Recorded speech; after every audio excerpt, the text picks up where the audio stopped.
Hey, my name is Leo Vance, and I'm 24 years old.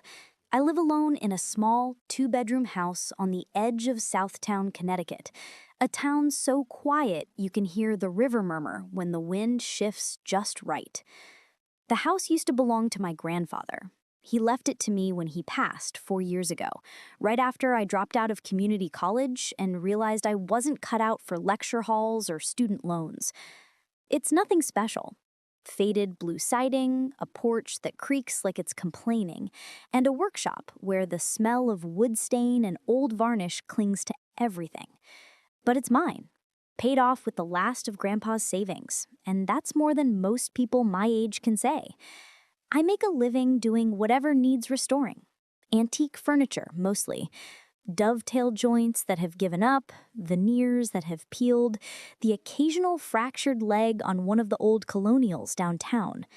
On slow days, I'll reglue a chair for Mrs. Gladys next door, or haul junk to the dump for whoever tips in cash. It's honest work. Keeps my hands busy and my mind from wandering too far back to the things I'd rather forget. My mom lives 3 states away with her new husband. We talk on birthdays, send the occasional text. Dad? Haven't heard from him since he missed my high school graduation. The only steady relationship I've had in years ended when my ex, Jenna, decided a guy with no 5-year plan wasn't worth the rent on her new apartment. She left the key on the counter and a note that said, "I need more than potential." I didn't blame her. I still have the key in a drawer somewhere, next to a stack of unpaid credit card statements I'm chipping away at, $20 at a time. Most nights I come home, heat up whatever's in the fridge, and fall asleep to the sound of late-night reruns. The house feels bigger when it's empty, but I've gotten used to the silence. It's predictable, safe. That all changed on a Thursday in late October when the sky opened up and refused to close. I was halfway through a beer and an old episode of The Office when my phone buzzed on the coffee table. Unknown number. I almost let it go to voicemail, but the caller ID said, Southtown Towers, penthouse. Fancy building, new construction. The kind of place where residents pay more for a view than I make in a month. I picked up. Hello? Hi, this is Aris Thorne from 12B. I have an emergency with a piece of furniture. It's getting worse. Can you come tonight? Her voice was calm, clipped, like someone used to giving orders and having them followed. I glanced at the clock, 9:47 p.m., and out the window at the rain hammering the street. Normally, I'd say call tomorrow, but the desperation tucked under her politeness was hard to ignore.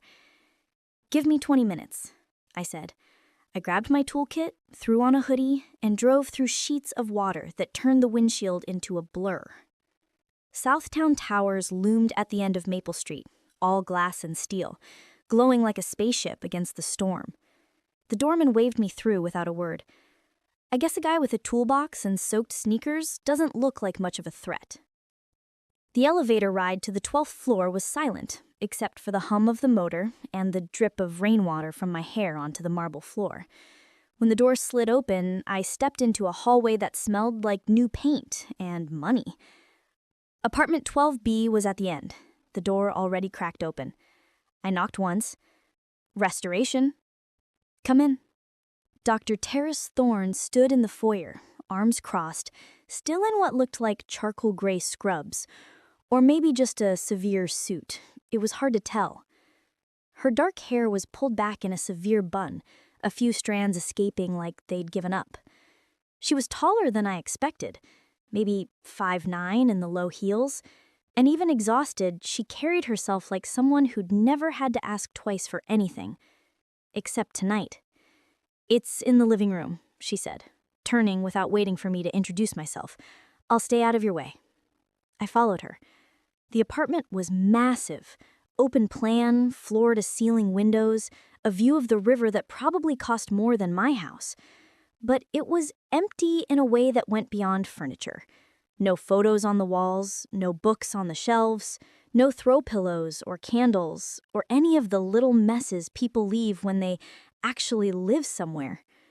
Just a single leather sofa, a glass coffee table, and a half-empty bottle of red wine breathing beside a single glass. The emergency was exactly where she said, a stunning dark wood antique secretary desk. One of the intricate cabriole legs had snapped clean off at the joint, likely during a move. It was now leaning tragically against the wall. I set my toolbox down, rolled up my sleeves, and got to work. She stayed on the far side of the room, perched on a bar stool at the kitchen island, staring at her phone like it might bite her. Every few minutes, she'd swipe, sigh, and set it down again. I kept my head down, focused on the wood. The silence stretched, broken only by the rain against the windows and the occasional soft rasp of my file. When I finally clamped the last support brace for the overnight adhesive and the desk was stable, I stood up, wiped my hands on a rag, and cleared my throat. All set. It needs to cure for 24 hours. Don't touch it. I'll be back tomorrow to finish the cosmetic blend. She looked up, eyes red-rimmed but dry now. Thank you. I'll Venmo you. No rush. I glanced around again. Couldn't help it. Nice place. Must be quiet up here. Too quiet, she said. So softly I almost missed it. I should have left Lynn, grabbed my tools, nodded, and disappeared into the elevator. But something about the way she said it, the way the words hung in the air like they'd been waiting years to be spoken, made me linger. You live alone? I asked. She gave a short, bitter laugh. As of last week, yes. The rain pounded harder against the glass. I don't know why I said it.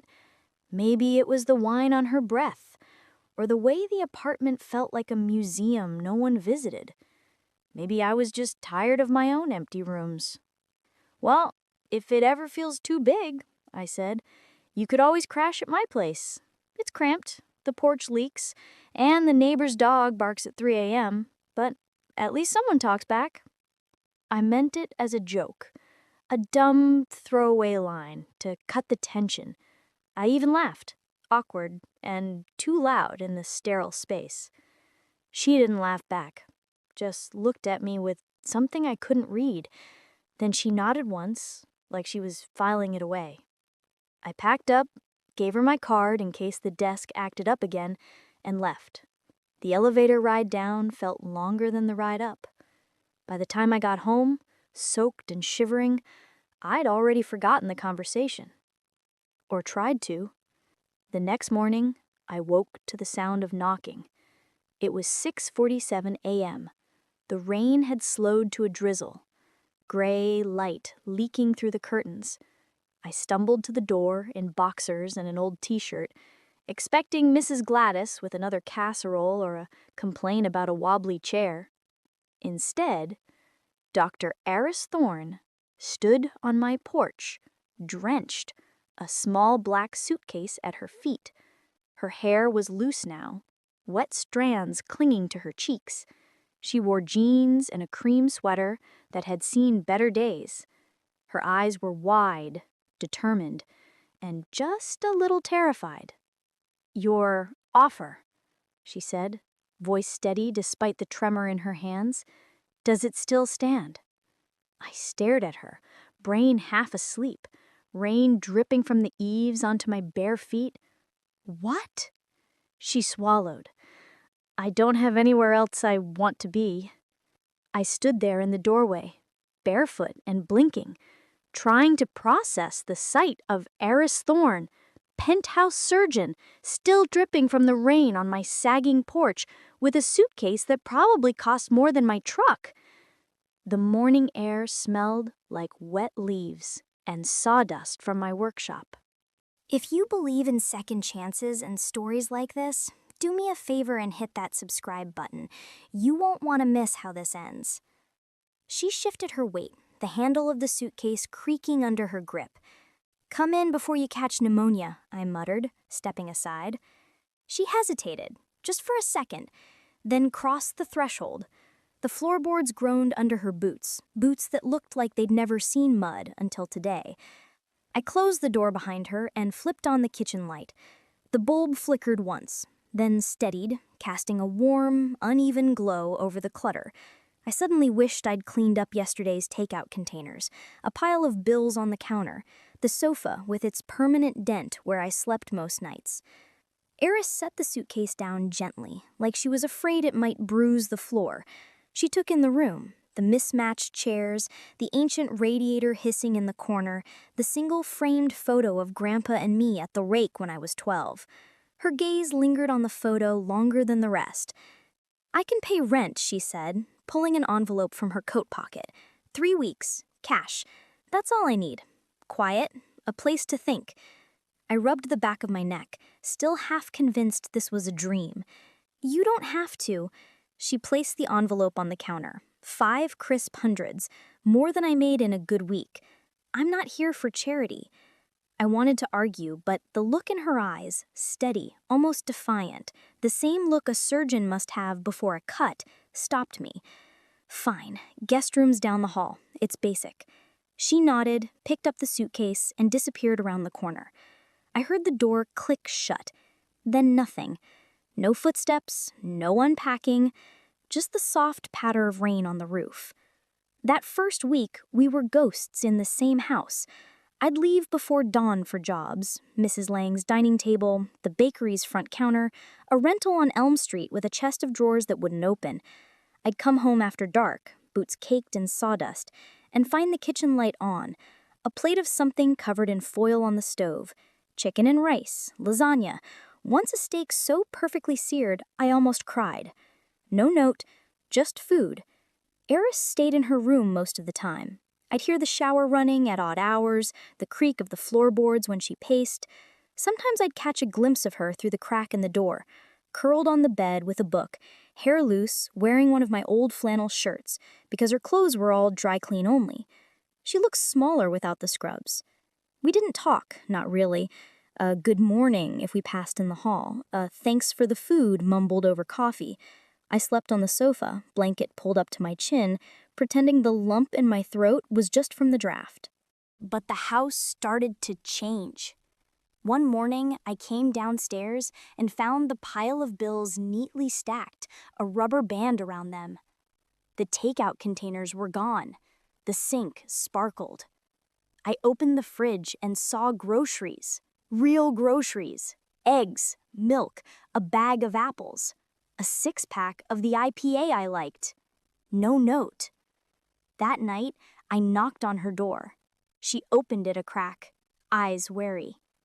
"You don't have to clean up after me," I said. "I know." She paused. It helps me think."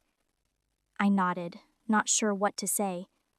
"The flannel looks good on you." She glanced down, cheeks pink. "It was in the dryer. Keep it." She closed the door. I stood there a long time, listening to the rain. The second week, the silence started to crack. I came home one evening to the smell of garlic and rosemary. Aris was at the stove, sleeves rolled up, stirring something in my grandmother's cast iron skillet. Her hair was down, curling at the ends from the steam. She didn't turn when I walked in. "Hope you're hungry," she said. "I made too much." I dropped my toolkit by the door, starving. We ate at the table. Actual plates, not paper. She'd found the good napkins, the ones I saved for Thanksgiving. The chicken was tender, the potatoes crispy. We didn't talk much, but it wasn't awkward anymore. It was easy. After dinner, she washed, I dried. Our hands brushed over a plate. Neither of us moved away. "You sing when you think no one's listening," I said, breaking the quiet. She froze, sponge mid-scrub. "You heard that?" "Fleetwood Mac. Landslide. You've got a good voice." She laughed, soft, surprised. "I haven't sung in years." That night, I heard her again through the wall. Not loud, just enough to carry. I lay on the sofa, eyes open, listening to the notes drift like smoke. The third week, the house felt different. warmer. The radiators still hissed, but the air didn't bite as much. I came home to find my workshop, my chaotic, sacred space, had been organized. Tools weren't just thrown, they were arranged. My chisels were in order, my sandpaper sorted by grit. Aris was on her knees, my toolbox open, hair tied back with one of my bandanas. "You didn't have to," I started. "It was chaos," she said, not looking up, running a cloth over a plane. I couldn't stand it. I crouched beside her. "You're good with your hands. Used to build ship-in-bottle models before med school." She tightened a vise. Muscle memory. I watched her work. The way her brow furrowed in concentration, the way her fingers moved with a surgeon's precision. She wasn't the woman from the penthouse anymore. She was just here. That night, I knocked on her door again. She opened it fully this time, leaning against the frame. "Why did you really come here? You could have gone anywhere. A hotel? A friend?" She looked at me for a long moment. "Because you were kind without knowing my resume," she said. "You didn't ask who I used to be." I swallowed. "And who are you now?" She smiled. Small, real. "Still figuring that out." I nodded. "Take your time." She closed the door. I stood there, heart thumping against my ribs like it wanted out. The next morning, I found a note on the counter. Not the envelope kind, just a post-it on the coffee pot. "Thanks for the quiet. A." I stuck it to the fridge, right next to the photo of Grandpa and me. The 3 weeks turned into a month without either of us saying anything about it. The envelope of cash stayed untouched on the counter, pushed behind the cereal box like a relic we'd both forgotten. Aris kept cooking, and I kept eating. The house smelled like garlic and wood polish most nights, and the radiator's hiss became background music instead of a complaint. I stopped sleeping on the sofa somewhere around week 5. The guest room door stayed cracked open, and I had taken to leaving my boots in the hall instead of by the door. Small shifts. Nothing dramatic, just the slow erosion of boundaries neither of us had named. One Tuesday in November, I came home to find the living room lamp rewired. The old brass one Grandpa swore was vintage, but really just flickered like a dying firefly. Aris was on the floor, legs crossed, surrounded by wire strippers and electrical tape. She didn't look up when I walked in. Figured you'd blow a fuse eventually. She twisted a cap onto a fresh wire. This thing was a fire hazard. I dropped my keys in the bowl. "You didn't have to." "I wanted to." She clicked the lamp on. Steady, warm light filled the room. Better. I stood there watching her pack the tools away with the same precision she used to stir sauce. Her hands were clean, nails short and practical. She'd stopped wearing the diamond studs sometime in October. Now her ears were bare, small gold hoops catching the light when she moved. That night, we ate shepherd's pie and watched Before Sunrise on the ancient DVD player I'd salvaged from a curb pickup. She sat on the couch, legs tucked under her, plate balanced on her knee. Halfway through, when Jessie and Celine started arguing about time, Aris laughed. Really laughed. Head back, the sound bouncing off the walls. "What?" I asked. "Nothing, just I used to watch this in on-call rooms, between surgeries, on mute, with subtitles." She wiped her mouth with a napkin. "Never thought I'd eat pie off a paper plate while doing it." I grinned. "Welcome to the other side." She looked at me, something soft in her eyes. "It's not so bad." The next morning, I found the hallway rug centered, the one that had been crooked since I moved in. She even vacuumed the edges. I didn't say anything, just poured her coffee before I left for a job in the next town over. The habits piled up like snow against the windows. She started leaving the bathroom door open when she showered, steam curling into the hall, the faint scent of her lavender soap mixing with the pine cleaner I used on the floors. I'd catch myself pausing outside, listening to the water, then shake my head and keep moving. She left her books on the coffee table, Medical journals, a dog-eared copy of The Architecture of Happiness, a novel with a cracked spine. I left my work gloves on the radiator to dry. She moved them to the hook by the door without comment. One Saturday, the ceiling fan in the kitchen gave up. It sputtered, wobbled, then stopped dead mid-spin. I was on a ladder with a screwdriver when she walked in, arms full of grocery bags. "Need a hand?" she asked. "Hold the ladder." She set the bags down, kicked off her shoes, and braced the aluminum frame. Her hands were steady, fingers cool against the metal. I unscrewed the motor housing, dust maining down like dirty snow. "You know," she said, looking up at me, "I once reprimanded an intern for shaking hands while suturing, cost him his rotation." I snorted. "Hope this one's cheaper." She smiled. "Definitely." We got it running again in 20 minutes. She handed me tools without being asked, anticipated every reach. When the blades whirred to life, she clapped once, sharp, delighted. I climbed down and our shoulders brushed. Neither of us moved away. That night, she cooked risotto. Real risotto. 40 minutes of stirring arborio rice, white wine from a bottle she'd found in the back of my pantry. We ate at the table, candles she'd dug out of a drawer flickering between us. The fan spun lazily overhead, pushing warm air in slow circles. She told me about her ex-husband. Not the whole story, just pieces. How he'd proposed at a hospital gala. How he'd stopped looking at her during board meetings. How the last time they spoke, he'd said, "You're not the woman I married," like it was her fault she'd changed.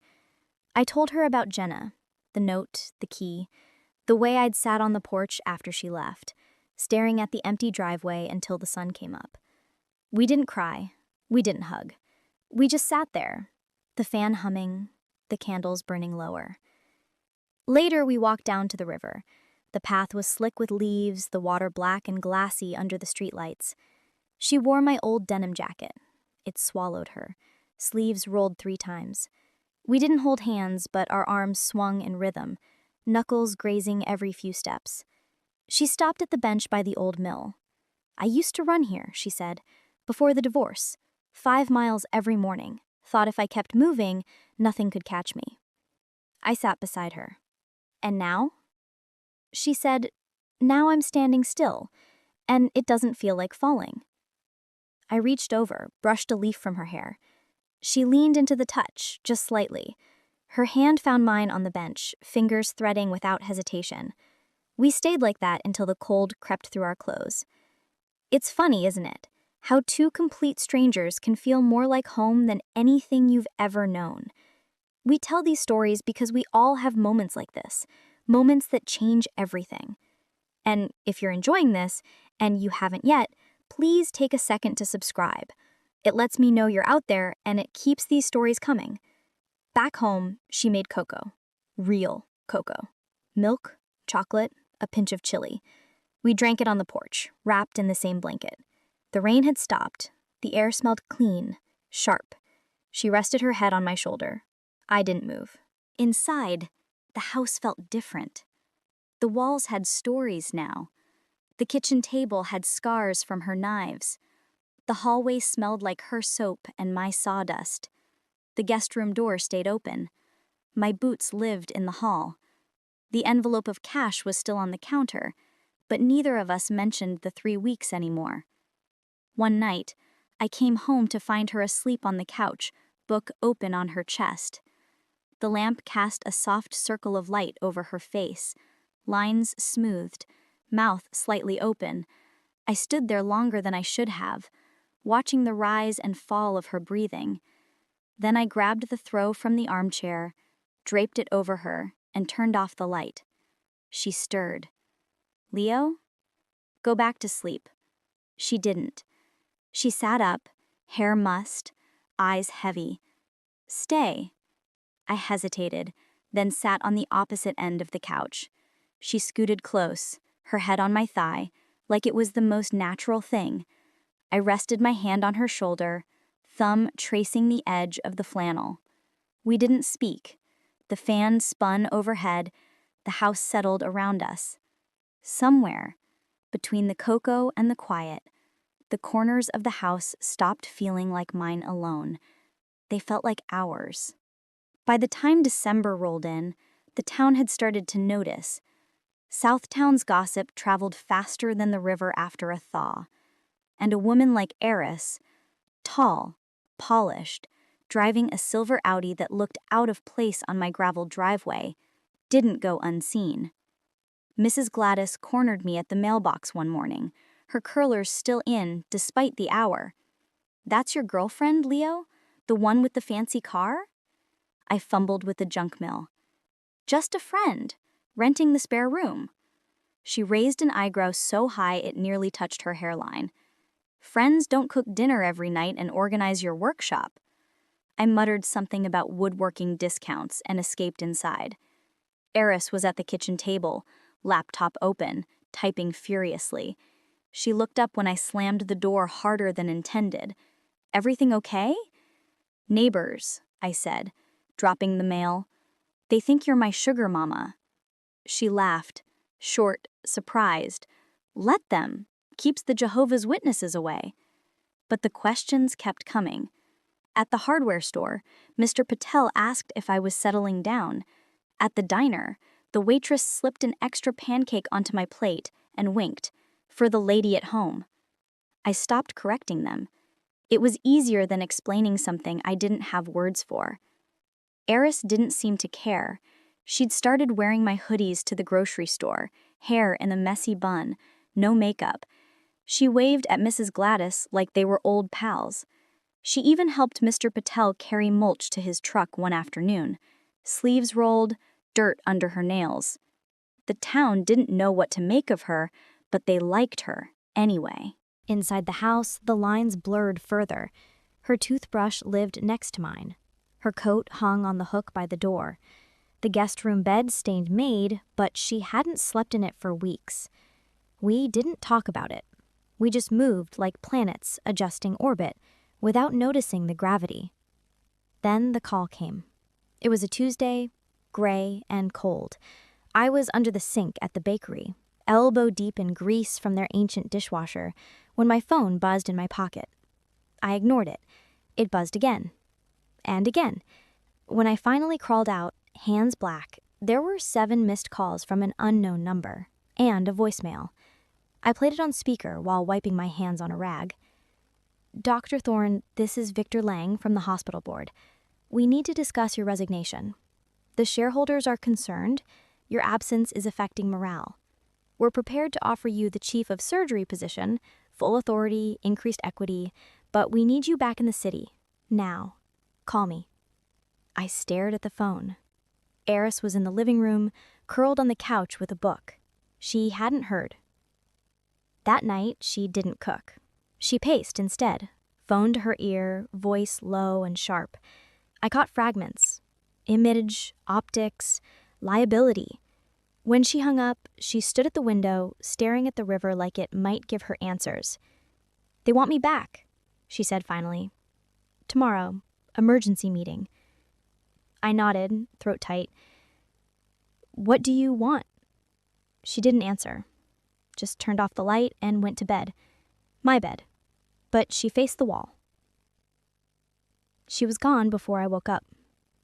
I spent the day on autopilot, fixed a boiler in a basement that smelled like mold, replaced a faucet for a couple who argued over the color, drove home with the radio off, the silence louder than the engine. The house was dark when I got there. No lights, no smell of garlic, just the radiator, hissing like it was mocking me. I sat on the porch steps, smoked a cigarette I didn't want, and waited. The clock ticked past midnight. 1, 2. I didn't sleep. At 3:17 a.m., headlights swept the driveway. The Audi pulled in, slow, tires crunching gravel. Aris stepped out, heels in one hand, hair loose and wild. She looked exhausted, like she'd aged a year in a day. I stood. How'd it go? She dropped her shoes by the door. "They offered me everything. Chief of surgery, 7 figures, a driver." She laughed, bitter. "They said living here was erratic behavior. that I was throwing away my legacy. I swallowed, and she looked at me, really looked. She told them I'd think about it, 48 hours. The air between us crackled. I wanted to say, stay, wanted to say, don't go, wanted to say something that wasn't pathetic. Instead, I went inside, grabbed 2 beers from the fridge, and handed her one. We drank on the porch, the cold biting through our clothes. She leaned against the railing, bottle dangling from her fingers. I used to think success was a scoreboard, titles, stock prices, applause. She took a sip. Now I think it's this. She gestured at the dark house, the river, me. But I don't know how to be this person full time. I nodded. You don't have to decide tonight. She turned to me, eyes wet, but steady. If I leave, will you hate me? I set my beer down. I'll hate the quiet. She laughed, a broken sound. I'll miss the way you leave your boots in the hall, and the coffee you make too strong, and the way you hum when you think no one's listening. I stepped closer. Then stay. She shook her head. It's not that simple. We stood there, inches apart, the space between us heavier than the river. She reached out, touched my cheek, thumb brushing the stubble, fingers cool. Then she dropped her hand. I need to pack, she said. I helped, folded her sweaters, zipped her suitcase, and carried it to the door. Every movement felt like a countdown. That night we ate in silence. Leftover lasagna, cold. She picked at it. I pushed mine around the plate. When the dishes were done, she stood in the hallway, suitcase at her feet. I should go, she said. I nodded. Drive safe. She opened the door, then stopped, turned back. Leo? Yeah. If I come back, will you still be here? I looked at her. Really looked.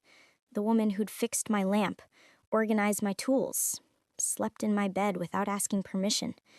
The woman who'd made my house feel like a home. Where else would I go? I said. She smiled, small and sad, and walked out into the dark. I didn't sleep. Just sat on the porch until the sky turned gray, the river mist rising like ghosts. The next morning, I left before the sun was fully up. The air was sharp, the kind of cold that gets under your skin and stays there. I had a job at the old mill, replacing rusted pipes in the basement, so I threw my tools in the truck and drove off without looking back. The house felt too still, the porch light still on from the night before. I didn't turn it off. The day dragged. I crawled through cobwebs and sludge, hands numb, mind replaying Aris's face in the doorway, her suitcase, the way she'd said my name, like a question she already knew the answer to. By noon, I'd snapped at the foreman for nothing. By 3, I'd dropped a wrench in a puddle and didn't bother fishing it out. I got home just after 6.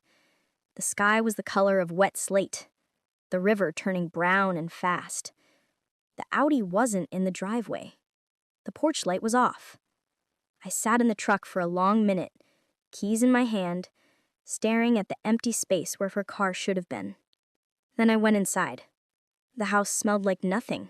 No garlic, no coffee, no lavender. The envelope of cash was gone from the counter.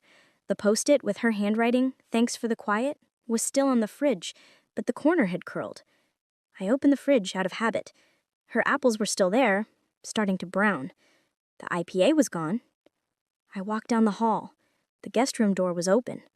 The bed was made, corners tight like a hotel. Her books were gone. The flannel shirt she'd worn was folded on the chair, sleeves neat. I picked it up, held it to my face. It smelled like her soap and my detergent. I set it back down. The kitchen table had a note. Not a post-it. A full sheet, folded once. Leo, I took the 6 a.m. train. The board meeting's at 9. I don't know what I'll say yet. Thank you for the porch light. M. I read it 3 times, then folded it, put it in my pocket, and went to the porch. Sat on the steps where we'd drunk cocoa. The river was loud tonight, rushing over rocks like it had somewhere to be. I didn't cry. I didn't pace. I just sat there, hands in my lap, watching the dark. The cold creeped in, but I didn't move. Hours passed. Maybe. The streetlights buzzed. A dog barked down the block. I thought about the first night she'd cooked, how she'd burned the garlic and laughed like it was the best mistake she'd ever made. I thought about the way she'd fixed the fan, the way her hands had moved like they knew exactly what they were doing.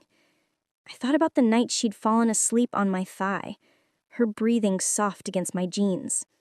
I thought about the space she'd left, not just in the house, in me. I must have dozed off because the next thing I knew, the porch light flickered on. I blinked, squinted. The Audi was back, parked crooked like she'd pulled in too fast. The driver's door opened. Aris stepped out. No heels, no suit. Just jeans, my old denim jacket, hair loose and wild. She had a paper bag in one hand and a key in the other. She looked at me, eyes red but clear. "I couldn't do it," she said. I stood. "The meeting?" She said, "I didn't go." I got to the station, bought a ticket, stood on the platform, and then I thought about the way you leave the coffee pot half full so I don't have to make it in the morning, and the way you hum when you're fixing something, and the way this house smells like sawdust and thyme and home. She stopped in front of me, close enough that I could see the tear tracks on her cheeks, close enough that I could smell the rain on her jacket. I called Victor from the platform, told him I'm done, not resigning, done. They can keep the corner office. I'm keeping this. She held up the key. My spare, the one I'd given her the first week, half joking. I took it. My hand shook. "You sure?" I asked. She nodded. I've never been more sure of anything. I stepped forward, wrapped my arms around her. This time she leaned into me fully. Her head fit under my chin, her hands covered mine. Inside, the house woke up. The radiator hissed, the fridge hummed, the porch light buzzed like it was happy to be on again. She turned in my arms, faced me. "I'm not good at this," she said, "at staying, at choosing messy over perfect." "Me neither," I said. She smiled, small, real. "Then we'll figure it out together." We stood there a long time. The river kept moving, the cold kept biting, but the space between us was gone. Later she cooked eggs, wore my t-shirt, burnt the toast and laughed when I scraped the black off with a knife. We ate at the table, knees touching under it. The fan spun overhead. The house smelled like butter and coffee and rain. We didn't talk about forever. We didn't make promises. We didn't need to. The suitcase stayed in the hall, unpacked. The flannel shirt stayed on the chair. The Post-it stayed on the fridge. Some nights we still walk to the river. Some mornings, I still leave the coffee pot half full. Some evenings, she still sings when she thinks I'm not listening. The town still talks. Mrs. Gladys still asks questions. The hospital board still sends emails. Aris deletes without reading. The suitcase stayed in the hall, unpacked. The flannel shirt stayed on the chair. The Post-it stayed on the fridge. Some nights, we still walk to the river. Some mornings, I still leave the coffee pot half full. Some evenings, she still sings when she thinks I'm not listening. The town still talks. Mrs. Gladys still asks questions. The hospital board still sends emails Aris deletes without reading. But the house is warm. The porch light stays on. And every morning I wake up, not to silence, but to the sound of someone else's key in the door. Not because we fixed each other, but because we chose to stay broken. Together. And that was enough. Thank you for listening to our story. We all have a Leo or an Aris in our lives, or maybe we are them. That choice between the world's definition of success and our own, it's something we all face. What choice have you made recently that felt like choosing the messy over the perfect? Let me know your story in the comments below. I read all of them. And until next time, thanks for being here.